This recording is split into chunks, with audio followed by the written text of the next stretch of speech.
Dr. Derrell Peel, our livestock marketing specialist, joins us now. Derrell, I understand box beef prices have risen sharply recently. Give us an idea of what's behind this.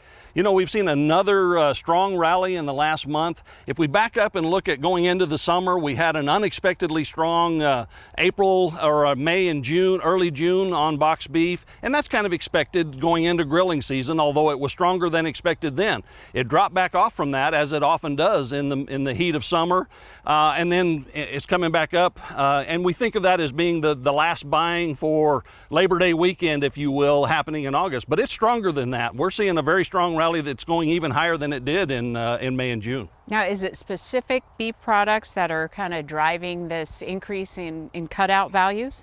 You know, if you look across, start with the primals, they're all up to some extent, so end meats as well as middle meats. However, the main driver in this, the biggest increase, is in the rib. So the rib primal's up about 45% in the last month, and within that, the rib roll specifically is up about 60%. So that's a big part of this rally. Where do you think this demand is kind of coming from? Well, it's, I think, a combination of things. Again, it's still summertime. We think of grilling demand and so on, and that's clearly part of it. I think food service demand, restaurant demand is maybe a little stronger than usual this time of year. Folks are still getting out. Restaurants are opening up. There's probably still some inventory building. And finally, I think part of it is export driven.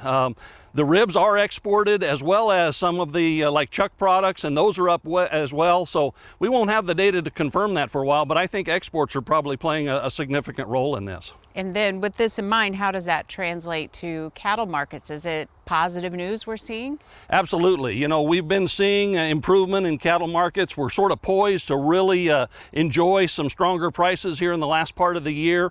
And that's predicated on the demand that we're seeing, and this demand is exceptionally strong.